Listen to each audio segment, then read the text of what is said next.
The name of the FBI spy placed in the Trump campaign in 2016 has been revealed, and it turns out this isn't his first time infiltrating a political campaign as a spy.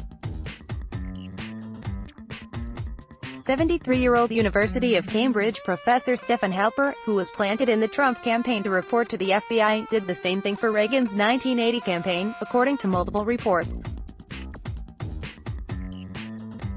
As The Intercept is reporting, 4 decades ago, Halper was responsible for a long-forgotten spying scandal involving the 1980 election, in which the Reagan campaign, using CIA officials managed by Halper, reportedly under the direction of former CIA director and then vice presidential candidate George H.W.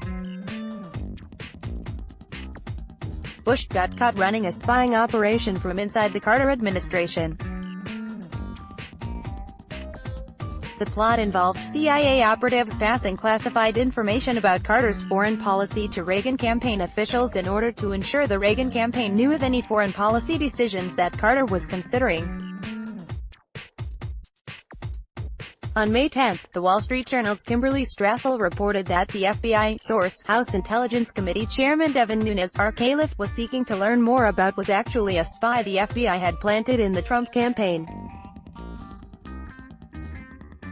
The FBI and DOJ had stalled and stonewalled Nunes, going so far as to refuse to comply with a congressional subpoena to provide the information. Only after Nunes threatened to hold Attorney General Jeff Sessions in contempt of Congress did DOJ back down and brief committee members on the specific individual.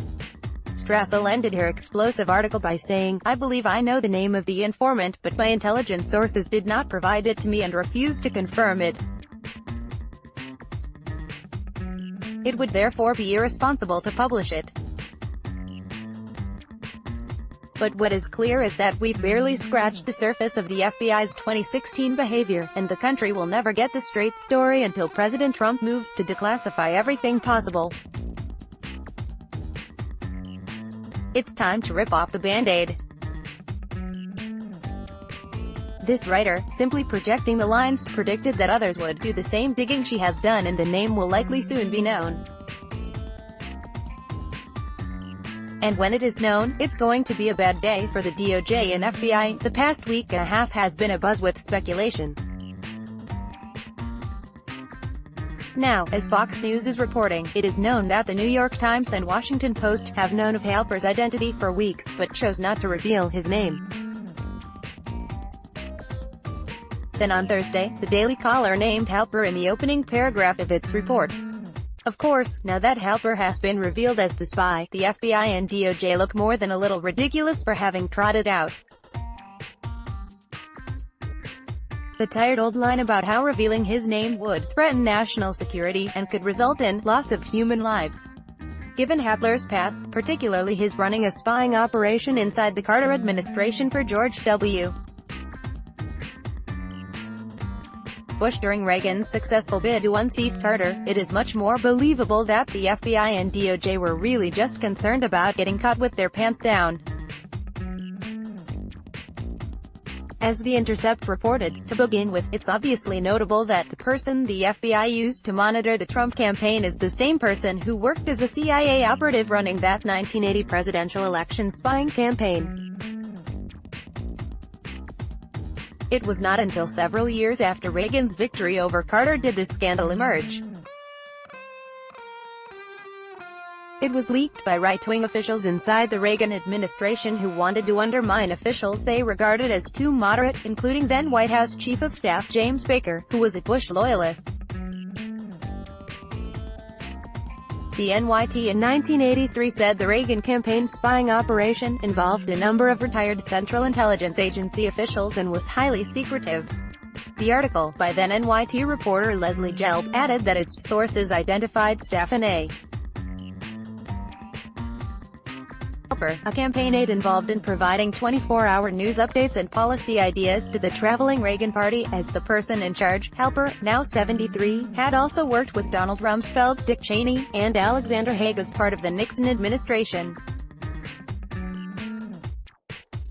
In response to the scandal, President Trump tweeted Sunday, "I hereby demand, and will do so officially tomorrow, that the Department of Justice look into whether or not the FBI, DOJ infiltrated or surveilled the Trump campaign for political purposes, and if any such demands or requests were made by people within the Obama administration." It is shaping up to be a bad time, indeed, for the FBI and DOJ. Photo, AP Images. Please review our comment policy before posting a comment. Thank you for joining the discussion at The New American. We value our readers and encourage their participation, but in order to ensure a positive experience for our readership, we have a few guidelines for commenting on articles.